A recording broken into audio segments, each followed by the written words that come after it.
உங்களை மாதிரி வயிற்றுல பசி இருக்கிறவங்கள பார்க்கிறோம். ஹங்கர் இன் த பெல்லி, லைஃப்ல சாதிக்கணும், மேல போகணும். ஒரு சிறிய கிராமத்தெல்லாம் பிறந்திருந்தாலும் கூட மிகப்பெரிய வாழ்க்கையில உயரத்தை எட்டி பிடிக்க வேண்டும் என்கின்ற உங்க கனவுகளோடு நானும் இங்கே வந்து பங்கேற்க வேண்டும் என்பது எனக்கு ஒரு பெரிய உந்துதல். நான் பெரும்பாலும் தனியார் நிறுவனம் நடத்தக்கூடிய நிகழ்ச்சிக்கு இதுவரை சென்றதில்லை. இதனுடைய முதல் நிகழ்ச்சி கடந்த 5 ஆண்டுகள்ல. காரணம் இந்த குடும்பம், இந்த சேத்தியா சன்ஸ் என்கின்ற ஒரு குடும்பம் எனக்கு கிட்டத்தட்ட ஒரு 4 ஆண்டுகளாக இந்த குடும்பத்தை மிக நன்றாக தெரியும். முதலாக அவங்களுடைய இல்லத்திற்கு ஒரு 3 ஆண்டுகளுக்கு முன்பு அவங்களுடைய இல்லத்திற்கு சென்றிருந்தேன். மிகப்பெரிய ஆச்சரியம். எப்படி ஒரு பில்டிங்ல ஒரு 4 ஃப்ளோர்ல 33 பேர் அமைதியாக ஒரே குடும்பமா இருக்கிறாங்க அப்படிங்கிறது எனக்கு ஒரு மிகப்பெரிய ஆச்சரியத்தை ஏற்படுத்தியது. இப்போவெல்லாம் 4 பேர் ஒரு குடும்பத்தில் ஒன்றாக இருந்தாலே பெரிய விஷயம். சண்டை வந்துடும், சச்சரவு வந்துடும். டிவியில் எந்த சேனல் பார்க்கறங்கிற பிரச்சனை ஆரம்பிச்சு உணவுல இருந்து சிறு சிறு பிரச்சனைகள், நம்முடைய வாழ்க்கை வாழுகின்ற முறையிலேயே ஒரு பிரச்சனை. எங்கேயுமே நான் பார்த்தது கிடையாது. இந்த குடும்பத்தை முதலாக பார்த்த பொழுது 33 பேர் எப்படி இருக்கிறாங்க. அதைவிட ஆச்சரியம், அந்த குடும்பத்தினுடைய இப்ப இருக்கக்கூடிய தலைமுறை 5 சகோதரர்கள் ஒன்றாக இணைந்து இந்த நிறுவனத்தை நடத்துவது 2வது பெரிய ஆச்சரியம். ஏன்னா 5 பிரதர்ஸ் வந்து ஒன்றாக இருந்து ஒரு நிறுவனத்தில் அவங்களே பொறுப்புகளை அவங்களுக்குள்ள தீர்மானித்து, மேனேஜிங் டைரக்டர், சிடிஓ ஒருத்தவங்க, சிஇஓ ஒருத்தவங்க, சிஎஃப்ஓ ஒருத்தவங்க, காம்ப்ளைன்ஸ் ஆஃபீஸர் ஒருத்தவங்க, அவர்களுக்குள்ள விட்டு கொடுத்து நிறைய ஏஜ் கேப் இருந்தாலும் கூட ஒரு குடும்பமா நடத்துறாங்களே அப்படிங்கிறது எனக்கு இன்னொரு பெரிய ஆச்சரியம். அதனால் நிச்சயமாக இன்று நடக்கக்கூடிய அந்த நிகழ்வுக்கு வர வேண்டும், உங்களை பார்க்க வேண்டும், உங்களை பாராட்ட வேண்டும், இந்த குடும்பத்தில் இருக்கக்கூடிய பெரியவர்களை சந்தித்து அவர்களையும் வாழ்த்த வேண்டும் என்கின்ற ஒற்றை காரணத்திற்காக S2M health, simplifying health care, இந்த நிறுவனத்தினுடைய ஆனுவல் டே இந்த நிகழ்வுக்கு வந்ததிலே மட்டற்ற நான் மகிழ்ச்சி அடைகின்றேன், பெருமை அடைகின்றேன். அன்பு சொந்தங்களே, கேசரி சந்த் சேத்தி அவர்கள் இன்னைக்கு பிதாமகனாக இந்த குடும்பத்தினுடைய தலைவராக இருக்கக்கூடியவர். நீங்க யோசிச்சு பாருங்க, ஒரு 160 ஆண்டுகளுக்கு முன்பு ராஜஸ்தான்ல இருந்து ஒரு குடும்பம் வெளியே வர்றாங்க. 160 ஆண்டுகளுக்கு முன்பு, 160 இயர்ஸ் பிஃபோர். அங்கிருந்து படிப்படியாக அப்ப எப்படி இருந்திருக்குன்னு யோசிச்சு பாருங்க. டிரான்ஸ்போர்டேஷன் எப்படி இருந்திருக்கும், வாழ்க்கை முறை எப்படி இருந்திருக்கும் ஆங்கிலேயர்கள் காலகட்டத்தில். ராஜஸ்தான்ல இருந்து படிப்படியாக ஹைதராபாத்துக்கு வர்றாங்க. அங்கே 50 ஆண்டுகள். அதன் பிறகு அங்கே 50 ஆண்டுகள் வசித்து பிசினஸ் இதெல்லாம் செய்த பிறகு மறுபடியும் அவங்களுக்கு பசி, பெரிய பசி, இன்னும் நிறைய சாதிக்க வேண்டும் என்று 1908 இந்த புண்ணிய மண்ணுக்கு, மெட்ராஸ் மண்ணுக்கு 1908 ஒரு குடும்பமாக வர்றாங்க. 1908 இன்னைக்கு 2025 கணக்கு போட்டு பார்த்தீங்கன்னா 117 வருஷம். 117 வருஷம் ஒரு குடும்பம் இங்கிருந்து தமிழ்நாட்டையும் வளர்த்தி, மெட்ராஸையும் வளர்த்தி, சென்னையும் வளர்த்தி, தங்களையும் வளர்த்தி, இந்த மண்ணில் 1200 அற்புதமான 600 மனிதர்களுக்கு வேலை வாய்ப்பை ஏற்படுத்தி கொடுத்து, உங்களுடைய குடும்பத்தில் ஒரு மாற்றத்தை ஏற்படுத்தி இன்னைக்கு இங்க வந்து நின்றுட்டு இருக்காங்கன்னா என்னை பொறுத்தவரை இது சாதாரண வேலை இல்லைங்க, அது ஒரு மிகப்பெரிய விஷயம். அது அதனால் மனதார நாம அவங்க பாராட்டணும். காரணம், எதற்காக நான் தமிழகத்துல நம்முடைய சொந்தங்களுக்கு இதை சொல்றோம் அப்படின்னாங்க, all of us are very proud Tamilians. நம்ம எல்லாருமே நம்முடைய தமிழ் இனத்தின் மீது மட்டாத ஒரு பாசமும் மாறாத ஒரு காதலும் இருக்கக்கூடிய மனிதர்கள். நான் இந்த ஜெயின் கம்யூனிட்டியை எப்பெல்லாம் ரொம்ப க்ளோஸா பாக்குறவங்க அவங்கள பார்த்து நான் வியந்து போயிருவேன், ரொம்ப வியந்து போயிருவேன். அந்த ஜெயின் கம்யூனிட்டி குடும்பத்தில் இருக்கக்கூடிய ஒற்றுமை, மை காட், வேற லெவலுங்க. அது எப்படி அவ்வளவு ஒற்றுமையாக இந்த ஜெயின் குடும்பத்தில் இருக்காங்க. நாம இந்த காலகட்டத்தில் கற்றுக்கொள்ள வேண்டிய பாடம். எப்படி அத்தனை பேர் இருந்தாலும் காமன் வரவு செலவு கணக்கு தான் பார்ப்பாங்க, தனித்தனியா கணக்கு பார்க்க மாட்டாங்க. எல்லா குழந்தைங்களும் ஸ்கூலுக்கு போறாங்க, காமன் அக்கௌண்ட்ல இருந்தா கொடுப்பாங்க. சம்பாதிக்கிறாங்க, காமன் அக்கௌண்ட்டுக்குள்ளதான் இன்கமிங் வரும். இன்னைக்கு என்னை பொறுத்தவரை நம்முடைய தமிழகத்திற்கு ஜெயின் சமுதாயத்திலிருந்து நாம் கற்றுக்கொள்ள வேண்டிய மிகப்பெரிய முதல் பாடமாக நான் அதை பார்க்கின்றேன். ஒற்றுமையாக ஒரு குடும்பமாக, அண்ணன் தம்பி இருந்தா கூட சின்ன சின்ன பிரச்சனைக்கெல்லாம் இன்னைக்கு சண்டை, சின்ன பிரச்சனைக்கு சண்டை, வீடு செட்பேக்ல சண்டை, காட்டுல ஒரு வேலியை வச்சுட்டாங்க சண்டை, கோபமா ஏதோ பேசிட்டாங்க சண்டை, கல்யாணத்துக்கு போனேன் சில இடத்துல வந்து கறி சாப்பாடு போட்டாங்க, எலும்பு அதிகமா இருந்துச்சு அதுக்கு சண்டை, எத்தனையோ சண்டைகள்லாம் பார்த்து கொண்டிருக்கின்றோம். அதெல்லாம் என்ன ஆகுதுனாங்க, நமக்குள்ள உறவுகள் அப்படியே பிரிஞ்சு பிரிஞ்சு பிரிஞ்சு பிரிஞ்சு பிரிஞ்சு தனிமரமாக நியூக்ளியர் ஃபேமிலியாக நாம் வாழ்ந்து கொண்டிருக்கின்றோம். அது குறிப்பாக the சேத்தியா சன்ஸ் அவங்ககிட்ட இருந்து இங்க இருக்கக்கூடிய நீங்க எல்லாருமே you are not working for a company, you are working for a family because you are itself part of that family. அப்ப நல்ல விஷயங்களை கற்றுக்கொள்வதற்கு ஒரு வாய்ப்பா நீங்க பார்க்கணும். என்ன உங்ககிட்ட இருந்து கத்துக்கலாம், நாளைக்கு நீங்க பெரிய மனிதர்களா வரப்போறீங்க. இன்னும் 30-40 ஆண்டுகள் கழித்து நீங்க எல்லாம் மிகப்பெரிய மனிதர்களா வாழ்க்கையில வரப்போறீங்க. Everything is a lesson to be learned. அது எனக்கு வந்து ஜெயின் சமுதாயத்தில் ரொம்ப பிடிச்ச ஒரு விஷயம். இன்னொரு எனக்கு பிடிச்ச விஷயங்க ஜெயின் சமுதாயத்தில் உங்களுக்கு தெரியும், இருந்தாலும் கூட சகோதர சகோதரிகள் சொல்ல வேண்டும் என்று நினைக்கின்றேன். இந்த ஆண்டு ஆகஸ்ட் 28ஆம் தேதி மிச்சாமி துக்கதம் அப்படின்னு அவங்க வந்து ஒரு நிகழ்வை கொண்டாடுறாங்க ஜெயின் சமுதாயத்தில். நிறைய ஜெயின் நண்பர்கள் எனக்கு வாட்ஸ்அப்பில் மெசேஜ் அனுப்புவாங்க, ஹாப்பி மிச்சாமி துக்கதம். ஒரு 2-3 ஆண்டுகள்ல மெசேஜ் அனுப்புறாங்களே. நான் 2-3 ஜெயின் நண்பர்கள்ட்ட கேட்டேன், என்னங்க மெசேஜ் அனுப்புறீங்க, மிச்சாமி துக்கதம்னா என்னங்க அப்படின்னு. அண்ணா, இன்னைக்கு ஒரு நாள், இந்த ஆண்டு ஆகஸ்ட் 28ஆம் தேதி வந்திருக்கு, நாங்க எல்லோரையும் மன்னித்து விடுவோம், எங்களையும் எல்லோரும் மன்னிக்க வேண்டும் என்பதற்காக ஜெயின் சமுதாயத்தில் ஒரு நாள் இருக்கு. அந்த ஒரு வருஷத்துல நாங்க சண்டை போட்டிருக்கோமா, மன்னிப்பு கேட்டுருவோம். அந்த ஒரு வருஷத்துல நாங்களே ஒரு தவறு பண்ணிருக்கோமா, மன்னிப்பு கேட்டுருவோம். எங்களுக்கு யாராச்சும் தவறு பண்ணிருக்காங்களா, அதையும் மன்னிச்சிருவோம். சோ ஒரு சமுதாயத்துல 365 நாட்கள்ல ஒரு நாளை மன்னிப்பதற்காக மட்டுமே அந்த சமுதாயத்துல ஒரு நாள் வச்சிருக்காங்கன்னா எவ்வளவு பெரிய மனிதர்களாக இருக்கணும். அப்ப என்னாச்சு, you don't carry anything forward. உங்க மைண்ட்ல என்ன இருக்கு, பின்னாடி என்ன இருக்கு, என்ன நடந்திருக்கு, nothing, no baggage is going forward. எல்லா பேகேஜ் தூக்கி பின்னாடி போட்டுட்டு நீங்க ரொம்ப கம்பீரமா முன்னாடி போறீங்க. அது எனக்கு ரொம்ப பிடிச்சிருந்தது. இந்த நிறுவனத்தில் அவங்க பேசும் பொழுது, 5 சகோதரர்களும் பேசும்பொழுது அதான் பார்த்தேன். சில எம்ப்ளாயீஸ் தப்பா பிஹேவ் பண்ணிட்டாங்க, S we move forward, Michhami துக்கதம். ஆரம்பத்தில் 2016 இருந்து 20 வரைக்கும் இந்த கம்பெனி வந்து ஒரு லாஸ் மேக்கிங் கம்பெனி, கையில இருந்து பணம் போட்டுட்டே இருக்காங்க. 2020 இருந்து அப்போ அவங்க விடுதலை பண்ணிட்டே இருக்கிறாங்க.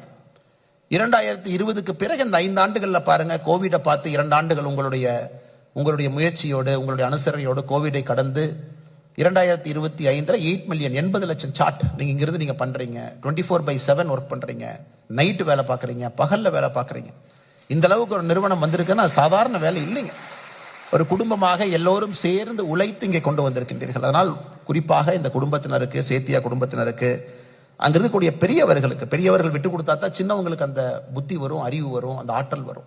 ஏன்னா எல்லாமே தாத்தா பாட்டி அப்பா அம்மாவை பார்த்து வளர்றோம். எந்த அளவுக்கு அவங்க விட்டு கொடுத்து வளர்றாங்க அதை பார்க்கும் பொழுது நாமளும் விட்டு கொடுத்து வளர்வோம். அதனால் சேத்தியா குடும்பம் இன்னும் சிறப்பாக, இன்னும் சந்தோஷமாக, இன்னும் ஆனந்தமாக, இன்னும் பலமாக, இன்னும் வலிமையாக நீங்கள் வழிநடத்தணும்.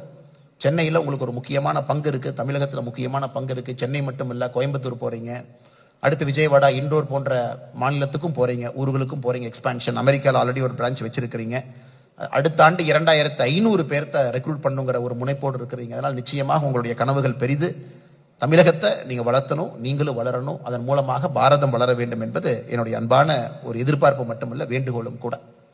மிக குறிப்பாக மேனேஜிங் டைரக்டராக இருக்கக்கூடிய நவீன் சேத்தியா அவர்கள், சிஇஓ பவன் சேத்தியா அவர்கள், சிஎஃப்ஓ விகாஸ் சேத்தியா அவர்கள், chief legal officer Praveen Sethia அவர்கள், chief technology officer Pradeep Sethia அவர்கள் இன்னும் ஒற்றுமையாக, இன்னும் சிறப்பாக, இன்னும் கம்பீரமாக இந்த கம்பெனியை நீங்க வழிநடத்தணும். இன்னைக்கு $15 மில்லியன் இருக்கலாம் உங்களுடைய revenue. You want to see a $1 billion company very soon. மிக விரைவில் இந்த அற்புதமான நிறுவனம், S2M ஹெல்த் நிறுவனம், ஒரு $1 billion வேல்யூவேஷனோட நீங்க வரணும். அதற்காக இன்னும் கடுமையா நீங்க முயற்சித்து இன்னும் நம்முடைய அந்த டீமை எல்லாம் ஒருங்கிணைச்சு இன்னும் நிறைய பேருக்கு வாய்ப்பு கொடுத்து நீங்க வருவீர்கள் என்கின்ற முழு நம்பிக்கை இருக்கு. அவங்க என்ன கொடுத்த தலைப்புக்கு நான் வரவே இல்லைங்க, இப்பதான் தலைப்புக்கே வர்றேன். அவங்க இன்டெகிரிட்டியை பத்தி பேசணும். இன்டெகிரிட்டியை பத்தி நீங்க இன்னைக்கு பேசணும், எங்க எம்ப்ளாயி கிட்ட நீங்க சொல்லணும். காரணம், நம்ம எல்லாம் ஒரே படகுல தாங்க இருக்கோம். உங்களை விட கொஞ்சம் முன்னாடி நான் போயிட்டு இருக்கேன், அவ்வளவுதான். உங்களுக்கு முன்னாடி நான் பிறந்திருக்கின்றேன், கொஞ்சம் வாழ்க்கையை உங்களை விட அதிகமா பார்த்திருக்கேன். மேபி அந்த அர்த்தத்தில் அவங்க கிட்ட சொல்லியிருக்காங்க, கொஞ்சம் இன்டெகிரிட்டியை பத்தி என் குழந்தைங்கிட்ட நீங்க பேசணும். ஸ்டீவா உங்களுக்கு தெரியும், ஏன்னா இங்கிருந்து லைட் அடிக்கிறனால என் கண்ணுக்கு தெரிய மாட்டீங்க நீங்க யாருமே, ஏன்னா லைட் ஹெவியா இருக்கு. பட் இருந்தும் ஸ்டீவா அப்படிங்கிற கிரிக்கெட்டரை நீங்க கேள்விப்பட்டிருப்பீங்க, பார்த்திருப்பீங்க. அவருடைய புத்தகம் out of my comfort zone அப்படின்னு ஒரு புத்தகம் அவருடைய சுயசரிதை எழுதியிருக்காரு. ஸ்டீவா டிஃபைன் பண்றாருங்க, ஒரு கிரிக்கெட்ல ஃபார்ம் நம்ம சொல்றோம், இந்த பேட்ஸ்மேன் ஃபார்ம்ல இருக்காரு, ஃபார்ம்ல இல்லை அப்படின்லாம் பேசுறோம். ஒரு ஃபார்ம்ங்கிறது என்னன்னா, it is like a sweat in your ambit. உங்களுடைய ஆம்பிட்ல இருக்கக்கூடிய வியர்வை மாதிரி உங்களுக்கு தெரியாதா, நான் மற்றவங்களுக்கு எல்லாம் தெரியும் அப்படின்னு அந்த ஃபார்மை டிசைன் பண்ணிருப்பார். ஒரு கிரிக்கெட்டர் ஃபார்ம், நீங்க ஃபார்ம்ல இருப்பீங்கன்னு நினைப்பீங்க, ஆனா அங்க பவுலருக்கு தெரிஞ்சிடும் நீங்க நடக்கிற விதம், நீங்க பேட்டை பிடிக்கிற விதம், நீங்க கிரீஸ்ல கார்டு எடுக்கிற விதம், அதை பார்த்தே தெரிஞ்சுக்குவாங்க. So form is like a sweat in your armpit. You might not know it, but others will smell it அப்படிம்பாங்க. ஸோ என்னை பொறுத்தவரை இன்டெகிரிட்டியும் அதே தாங்க. இன்டெகிரிட்டிங்கிறது மற்றவங்களுக்கு தெரியும் நாம் எப்படிப்பட்ட மனிதர்கள் என்பது. நம்மளை பார்த்து அவங்க கண்டுபிடிச்சிருவாங்க. நம்ம வாழ்க்கை எப்படி வாழ்றோம், எவ்வளவு பஞ்சுவலா இருக்கிறோம், எவ்வளவு டிசிப்ளினா இருக்கும், ஒரு ஆர்கனைசேஷன் ஈத்தோஸ்க்கு எந்த அளவுக்கு நம்ம சப்போர்ட் கொடுக்கிறோம், ஆர்கனைசேஷனோட வேல்யூஸ்க்கு எவ்வளவு அலைண்டா நாம் இருக்கோம், ஒரு பிரச்சனை வந்தாலும் கூட சிரித்த முகத்தோடு கையாளுகின்றோமா, கம்பெனியை விட்டு கொடுக்காம கம்பெனி எப்பொழுதுமே பிகர் தென் அன் இண்டிவிஜுவல் அப்படிங்கிற மைண்ட் செட்டில் இருக்கிறோமா, இதெல்லாமே பார்ட்ஸ் ஆஃப் இன்டெகிரிட்டி. எனக்கு உங்களுக்கு இருக்கக்கூடிய சேலஞ்ச் என்ன, ஜென்சி கிரௌட் பாருங்க. இன்னைக்கு நீங்கள்லாம் ஜென்சி. நேற்று நேபாளில் ஒரு பெரிய போராட்டம், கடந்த 3-4 நாட்களாக பெரிய போராட்டம் எல்லாம் பார்க்குறீங்க. அந்த போராட்டத்தில் ஈடுபடக்கூடிய இளைஞர்கள் சொல்லிட்டாங்க 28 வயசுக்கு மேல யாருமே வந்துடாதீங்க, இந்த போராட்டத்தில் 28 வயது கீழே மட்டும்தான் பங்கேற்கணும். Anybody about 28 get out. இப்போ நீங்க எல்லாமே average age 24, you are the Gen Z crowd. So அவங்க ஜென்சி டிஃபைன் பண்றாங்க. அவங்க என்ன சொல்றாங்கன்னா, எங்களுக்காக ஒரு நாட்டை நாங்களே உருவாக்க போறோம். நீங்க பாருங்க, ரொம்ப கரப்ஷன் ஆகி போச்சு. பொலிட்டீஷியனுடைய குழந்தைங்க எல்லாம் பாருங்க, எல்லாமே வெளிநாட்டில் படிக்கிறாங்க, அவ்வளவு சொத்து சம்பாதிக்கிறாங்க. நாங்கெல்லாம் ஏழையா, வருஷத்துக்கு 8 லட்சம் பேர் இந்தியாவுக்கு வேலைக்கு போறோம், ஏதோ வேலை பார்க்குறோம், உலகம் முழுவதும் வேலைக்கு போறோம். இதான் அந்த நாட்டினுடைய நிலைமையான ஒரு பெரிய போராட்டம் நடிச்சு நீங்க பார்த்துருப்பீங்க. பிரைம் மினிஸ்டர், பிரசிடென்ட், பார்லிமெண்ட் கொளுத்தி பெரிய பஞ்சாயத்தெல்லாம் நீங்க பார்த்துருப்பீங்க. ஏன்னா இன்னைக்கு ஜென்சி கிரவுட் ரொம்ப ரெஸ்ட்லெஸ்ஸா இருக்கிறாங்க. உடனடியாக நடக்கணும், இன்னைக்கே நடக்கணும், இப்பவே நடக்கணும் அப்படின்னு. தவறு கிடையாது. இன்னைக்கு அதை எப்படி நீங்க டெம்பர் பண்றீங்க அப்படிங்கறதா என்னை பொறுத்தவரை உங்களுக்கு இருக்கக்கூடிய முதல் சேலஞ்ச். ஒரு கம்பெனில வேலை பார்க்குறோம், பக்கத்து கம்பெனியில கொஞ்சம் சேலரி சேர்த்து கொடுக்குறாங்க, நம்ம கிளம்பி போயிடலாமா? That's a temptation. It's a test of your integrity. இல்ல அந்த கம்பெனிக்கு போயிட்டோம், அதுல இருந்து அந்த கம்பெனில கொஞ்சம் சேலரி அதிகமா கொடுக்குறாங்க, அங்க போயிடலாமா? again a test of your temptation. இன்னைக்கு இந்த உலகம் உங்கள்கிட்ட என்ன எதிர்பார்க்குதுன்னா, you will stay stable for some time. நீங்க இந்த கம்பெனியை விட்டு வெளியே போறீங்கன்னா என்னோட எதிர்பார்ப்பு நீங்க சொந்தமா ஒரு நிறுவனம் ஆரம்பிப்பதாக மட்டும்தான் இருக்கணும். அதான் என்னோட எதிர்பார்ப்பு. நான் இந்த S2M ஹெல்த்ல இருந்து நான் வெளியே போறேன், 5 ஆண்டுகள் கழிச்சு போறேன், 10 ஆண்டுகள் கழிச்சு போறேன், ரொம்ப சந்தோஷம். நீங்க தனியாக ஒரு நிறுவனத்தை ஆரம்பிக்கிறீங்கன்னா என்னை விட சந்தோஷப்படுறவங்க யாருமே இருக்க மாட்டாங்க. ஏன்னா இந்தியாவுக்கு இன்னைக்கு முதலாளிகள் வேண்டும், தொழில் ஆரம்பிப்பவர்கள் வேண்டும், நிறைய வேலை உருவாக்குறவங்க வேணும். அது உங்க ஸ்பிரிட்டா இருக்கணும். நான் இங்க இருப்பேன், கத்துக்குவேன், வேலை செய்வேன், ஹானஸ்டா இருப்பேன், எத்திக்கலா இருப்பேன், கடினமா உழைப்பேன். 8 மணிக்கு வான்னு சொன்னா 7:30 மணிக்கு வருவேன், 7 மணிக்கு போன்னு சொன்னா 8 மணிக்கு போவேன். அப்படிங்கிற உழைப்பு, அந்த தகுதி திறன் உங்களை ஒரு முதலாளியாக மாற்றும். அது உங்களுக்கே தெரியாம மாற ஆரம்பிப்பீங்க. உங்களுக்கு அந்த லீடர்ஷிப் குவாலிட்டி தானாக வர ஆரம்பிக்கும். இது உங்களுக்கு இருக்கக்கூடிய முதல் டெஸ்ட், ஜென்சி கிரவுட். இரண்டாவது, உங்களுக்கு இருக்கக்கூடிய டிஸ்ட்ராக்ஷன். சோஷியல் மீடியா, சமூக வலைதளம், வாட்ஸ்அப், இன்ஸ்டாகிராம், ஹெவிலி டிஸ்ட்ராக்ஷன். அது என்ன ஆகுதுனாங்க, it is creating a generation. உடனே வேணும், நம்மளை எல்லாமே ஜட்ஜ் பண்றாங்க, அவங்களுக்காக நாம ஒரு மாதிரி பிஹேவ் பண்ணணும் அப்படிங்கிறது. இது நீங்க எப்படி தாண்டி வர போறீங்க அப்படிங்கிறது தான் உங்களுடைய கிரேட்னஸ் அதை டிட்டர்மைன் பண்ண போகுது. Because many times we are not very integrity நம்மகிட்ட கொஞ்சம் குறைவா இருப்பதற்கான காரணம் மற்றவங்களுக்காக நம்ம வாழ ஆரம்பிக்கிறோம்.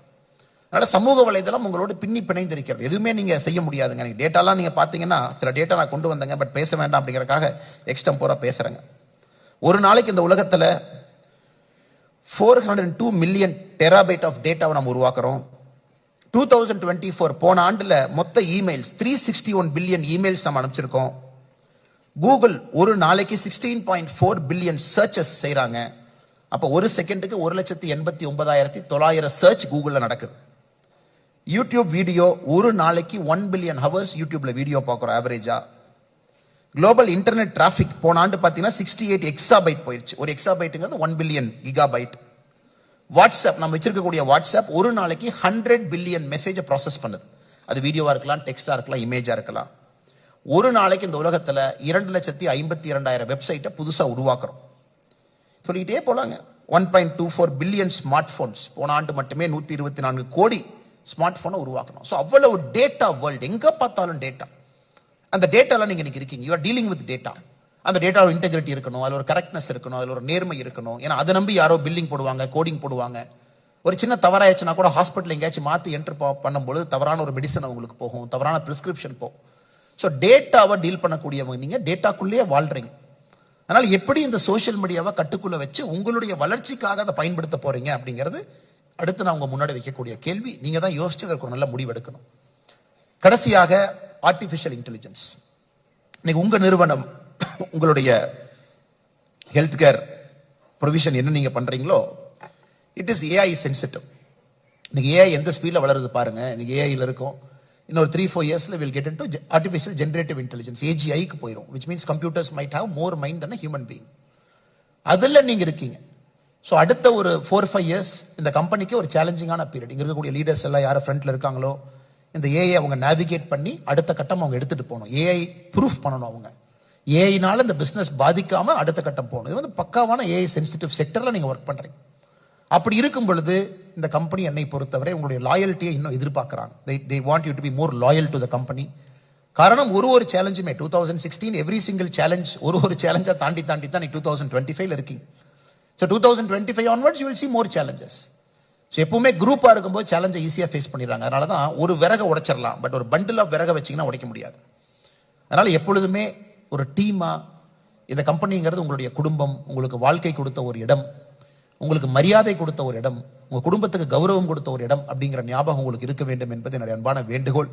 நீங்களும் வளரணும், கம்பெனியும் வளர்த்தணும். India needs lot of companies. எனக்கு $1 பில்லியன் ரெவென்யூக்குள்ள நிறைய கம்பெனிகள் போகணும். காரணம், இந்தியாவுடைய வளர்ச்சி உங்களை போன்ற இளைஞர்கள் கையில் இருக்கு. கடைசியா ஒரே ஒரு கதையை சொல்லி முடிச்சுக்கிறேங்க. காரணம், சின்ன குழந்தைங்களுக்கு கதை சொல்றதா கொஞ்சம் ஈஸி தான். ஏன்னா நம்ம பெரிய ஸ்பீச் கொடுத்தோம்னா அவங்களுக்கு போர் அடிச்சு போயிடும். இது அடிக்கடி சைனீஸ் பழைய பழைய சைனீஸ் ஸ்டோரிங்க அது. இது எதுக்கு நான் உங்களுக்கு வாழ்க்கையில ஃபேட்டை பத்தி, கர்மாவை பத்தி சொல்ல வேண்டும் என்பதற்காக இந்த கதையை சொல்றேன். 2 விவசாயிகள் இருக்கிறாங்க சைனாவுடைய ஒரு பகுதியில். ஒரு விவசாயிட்ட 2 குதிரை, இன்னொரு விவசாயிட்ட 1 குதிரை. அந்த விவசாயினுடைய 1 குதிரை வச்சிருக்கிற விவசாயி குதிரை ஓடிடுது, காணாம போயிருது. நம்ம கிராமத்தில் உங்களுக்கு தெரியும், மாடு இறந்துட்டா கூட நம்மளாம் போய் துக்க விசாரிப்போம். ஐயோ மாடு இறந்துச்சுங்களா, ரொம்ப சாரி. ஏன்னா உங்களுக்கு அது ஒரு அசெட். அதே மாதிரி எல்லாம் வர்றாங்க, அண்ணே என்னன்னே பேட் லக் உங்களுக்கு, ஒரே ஒரு குதிரை வச்சிருந்தீங்க, குதிரை ஓடி போயிடுச்சு, what a bad luck for you. அது சொன்னார், பரவாயில்லைங்க இதுவும் கடந்து போகும் அப்படின்னு. கொஞ்ச நாள் கழிச்சு சண்டை வருது. ராஜா சொல்றாரு, யாருகிட்ட எல்லாம் குதிரை இருக்கோ எல்லாம் குதிரை எடுத்துட்டு வாங்க, சண்டைக்கு போலாம். ஒரு மேல் உங்க வீட்டுல குதிரை இருந்தா கண்டிப்பா சண்டைக்கு வரணும். அப்ப ஓடி போன குதிரை அந்த தோட்டத்துக்காரர் சண்டைக்கு போக வேண்டாம். ஆனா பக்கத்து தோட்டத்துல குதிரை ஓடாம இருக்கு, அவரு குதிரை எடுத்துட்டு சண்டைக்கு போறாரு. அப்ப எல்லாம் வந்து குதிரை காணாம போனவன்ட்ட சொல்றாங்க, அப்பா எவ்வளவு பெரிய லக்கு, நீங்க இன்னைக்கு சண்டைக்கு போக வேண்டிய அவசியமே இல்லை. உங்க குதிரை ஓடி போனாலும் நீங்க வீட்லயே இருக்கீங்க. ஆனா பக்கத்து தோட்டத்துல பாருங்க, அவர் குதிரை வச்சிருந்தனால இன்னைக்கு போருக்கு போறாரு, என்ன வேணாலும் நடக்கலாம் போர்லிங்க. அப்பவும் சொல்றாரு, இதுவும் கடந்து போகும். அந்த குதிரை வச்சிருக்கிற போருக்கு போறாரு, போர்ல சண்டை போடுறாரு, காலை இழந்து விடுகின்றார். அந்த வாரில் சண்டையில கால் போயிரு. உடனே வீட்டுக்கு வர்றாரு, எல்லாம் அவங்க வீட்டுல போய் சொல்றாங்க, ஐயோ பாருங்க குதிரை ஓடி போயிருந்தா நீங்க தப்பிச்சிருப்பீங்க, குதிரை ஓடாதனாலதான் உங்களுக்கு கால் போச்சு, என்ன ஒரு பேட் லக்குங்கிறாங்க. எதுக்காக இந்த கதையை சொல்றாங்க, இந்த ஃப்ளோவை நீங்க பார்க்கணும்.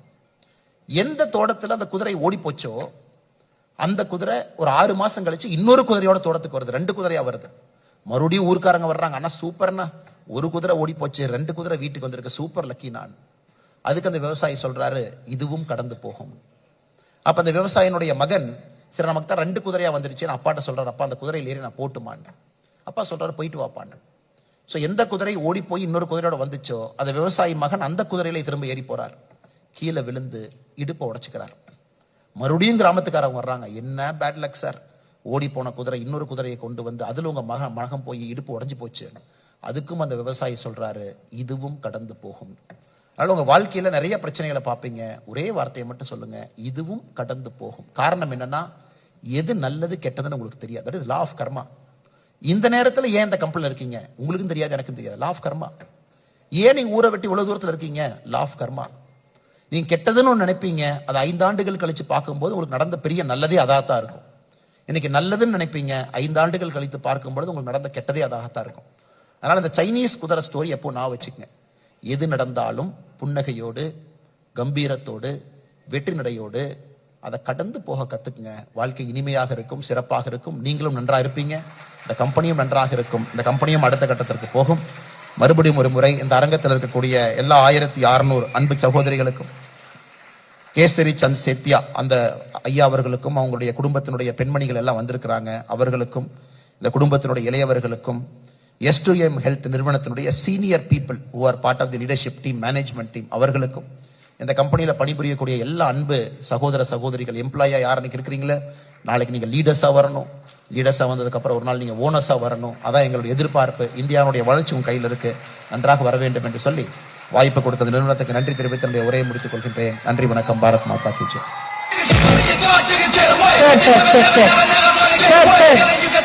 Okay, sir, 2 minutes.